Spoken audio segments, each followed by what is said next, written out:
Welcome to another episode of Property Chats Candid News and Views. I am here with none other than Andrew Roberts, who is a very successful property entrepreneur, investor, developer with over 20 years of experience in property. Welcome, Andrew. Thank you very much, Manny, for inviting me, and how honoured I am to be one of your first guests. Thank you. You absolutely were on my top list, so there's no escaping that. Very honoured. Thank you. Thank you. So Andrew, if I may take you back to the time where you had started investing in property or you were thinking about property, could you maybe take us back and tell us a little bit about more of your life before then and what then made you get into property more sort of actively? Okay. Well, I think I got into property accidentally, if I can frame it that way. But I got into property accidentally because I was running my own commercial business and required premises, and I was fed up of paying rent, so I went and bought the premises for the business. Prior to that, I'd worked in a bank. I was acquiring, restructuring, selling their inventory and managing assets within their business. And then I did the same for a law firm as well. So it's in your DNA. In my DNA, and I grew up on building sites from the age of 3 because that was my father's profession. Oh, was he a builder? Well. Yeah. Oh, fantastic. So property's in my DNA from a young age. And it was only accidentally that I decided to actually buy the company's premises and went, actually, this is a good deal, I'll buy more. So it was all typically accidental. Great. So what were your initial years like? Were you just doing buy-to-lets? Were you doing HMOs? What was your initial sort of foray into the journey? Because we know a little bit about you, but we don't quite know a little, your background in property. Yeah. Predominantly, it's mainly been around commercial. I much prefer to trade stuff. Being an entrepreneur, running businesses, I prefer to trade. And when I trade, I found that buying an asset, adding some value, and then selling it on was a lot more fun than buy it, stick somebody in, and deal with the tenants. Yeah. So I much prefer things that give me adrenaline. I live on adrenaline and dopamine. Brilliant. So trading is your sort of key word here. And there have been really great times in the economy, hasn't it, where that's been the best time for you to do that, actually? Yeah, it's been a lot of fun. Along the years, I've done a lot of very fun things, wacky things, but that's just the way it is. I mean, people often challenge me and go, why do you do what you do? Because I can. And you love the challenge. I love challenge. I mean, people will go, you can't do that. And that is red rag to a bull for me. You say I can't do it, I'll prove you wrong. Well, actually, I do believe Andrew, because I remember at a party last year with him and Romy doing the I'm Too Sexy song that came on as it was great. We loved it. I can shake them hips. Absolutely. So really, so thanks for sharing that. But what would you say would be the sort of top 3 sort of highlights of your property career, if I may? I think one of the things I'm very proud of, over the years, I've housed a lot of homeless people. I work with a lot of councils to house their homeless. And once a year, I'll generally run a fundraiser, and we raise thousands of pounds to help house homeless, particularly at winter. And over a couple of the winters, we've taken over 60 homeless off the streets for a whole month. We've fed them. And that, to me, is something I'm very proud of. Absolutely. And are these projects that you do using other people's properties? You lease properties and then you house them, or these are properties you own? Or no, what I tend to do is fundraise and then give the money to centres that actually then find the homes and stuff for them. So I provide the money, and they provide the service around it. Yeah. Oh, wow. So that's definitely a great highlight. Anything else that sticks to your mind? Something that a deal or a story that sticks in your mind is a particular highlight in the last sort of 15, 20 years? Well, I like helping people. You know, there's three things I do every day. I like to help people. I like to give to people, and I love to have fun. And you know, I love to have fun because you've seen me at some of the parties we've had.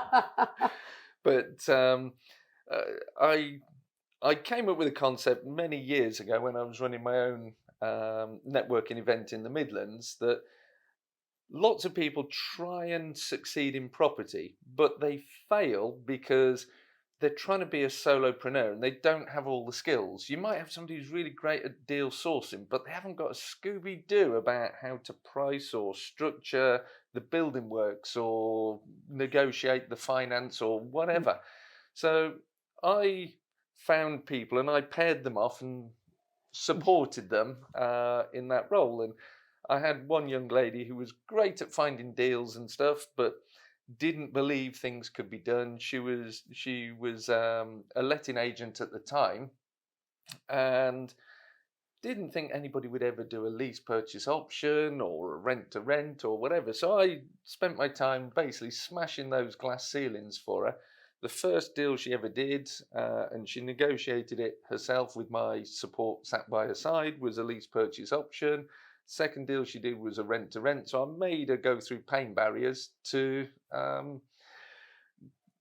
get to where she got. So I love doing that sort of thing, and I love helping people.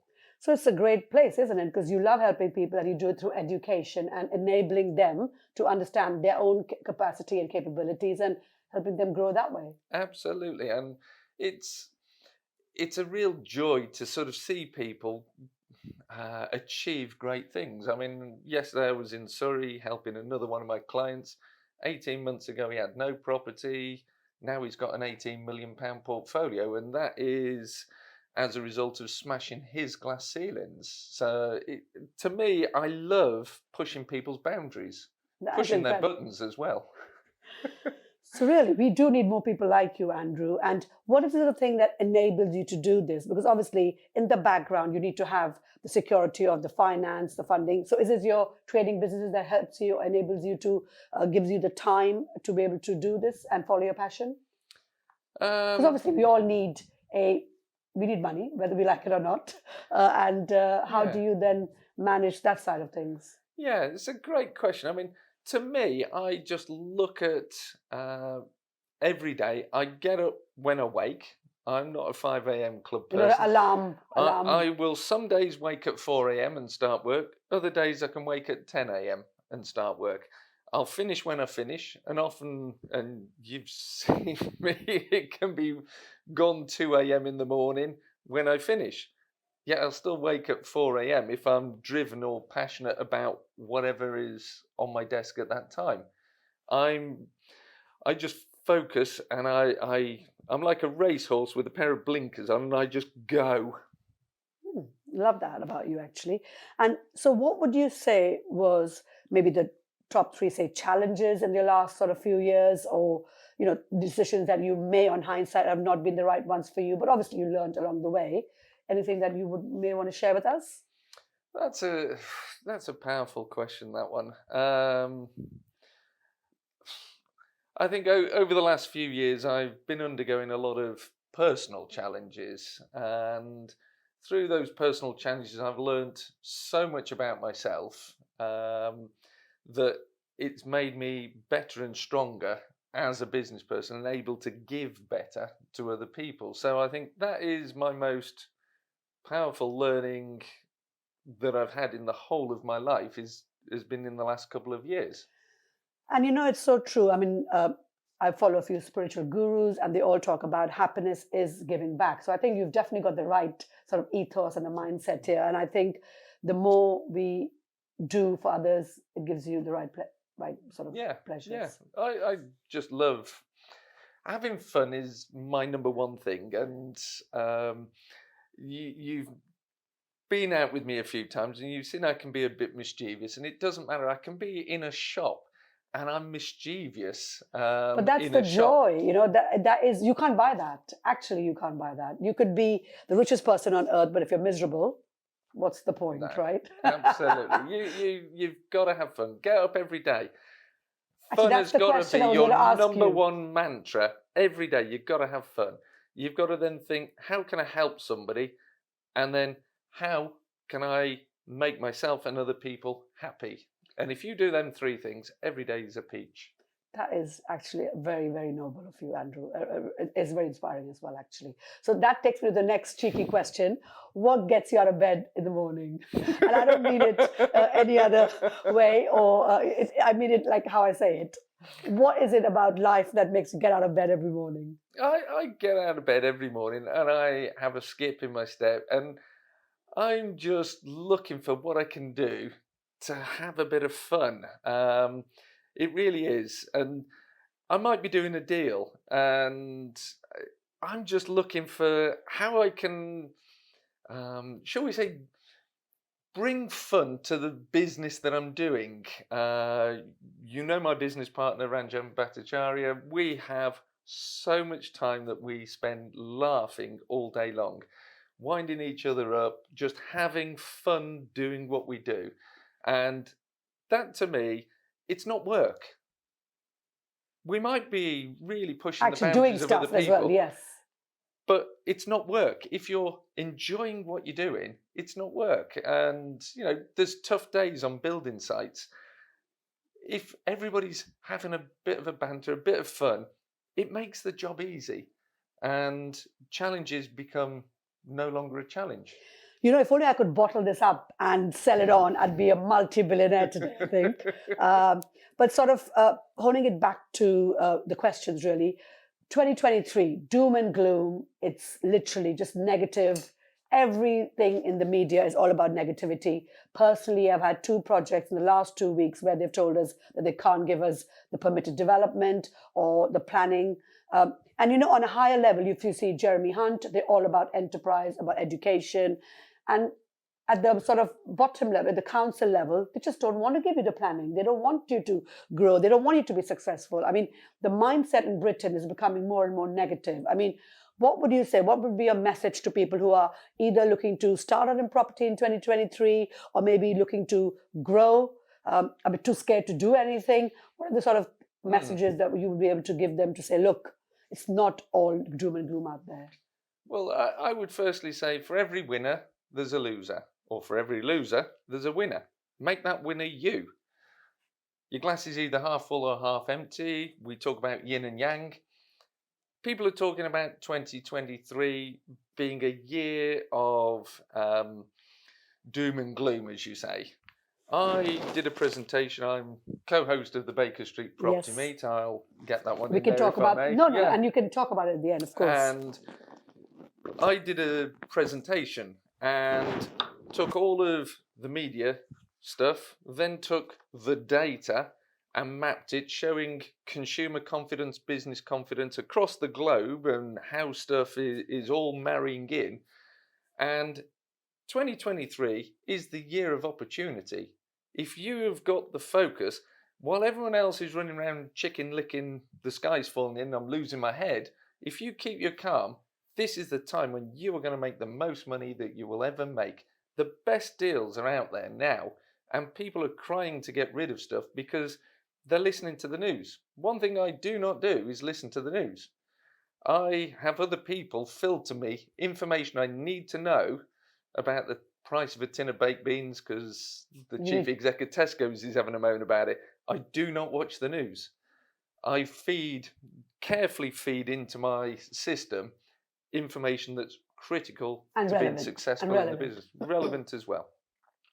So stop watching the news. Stop watching the news is a great tip for 2023. And opportunities are here if only you can open up your minds, educate yourself possibly, and focus on where you want to be. Absolutely. So again, what is your sort of, I'd say, legacy that you want to leave, and how do you want to reverse engineer that now? What I try and do is just inspire other people. I like to smash glass ceilings that people have. I had a client come to me last year with an £8 million commercial building. It was around about 60,000 square feet. So a monster of a building. He went, I could never buy that. He didn't buy that particular one, but 2 months later, he bought one that was very similar in size, a little bit cheaper in price, still, you know, in the high millions. And he went, do you know what? Thanks for getting me there. I never thought I could do that. The thing is, believe you can and you will. No, so great. So what I was going to say is, do you offer any mentoring or coaching? Because I think you might be the right person for people like myself, who are looking to take that next step and go to that next level. Yeah, well, there's several things I do. I co-run the Succeeding Property Commercial Mastermind with my business partner Ranjan. Ranjan. I do offer coaching mentoring. If you follow me on socials, Property with Andrew, it's quite easy to remember, Property with Andrew. On any of the platforms, I also have a website, propertywithandrew.co.uk. You can message me, connect with me. If I resonate with you, I'll try and help you. I think, guys, you're missing a trick here. Definitely check out Property with Andrew.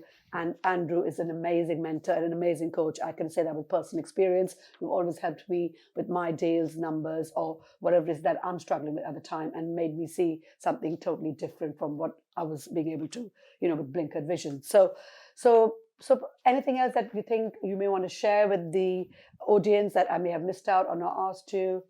Obviously, we're looking to have fun together as a Titans community as well.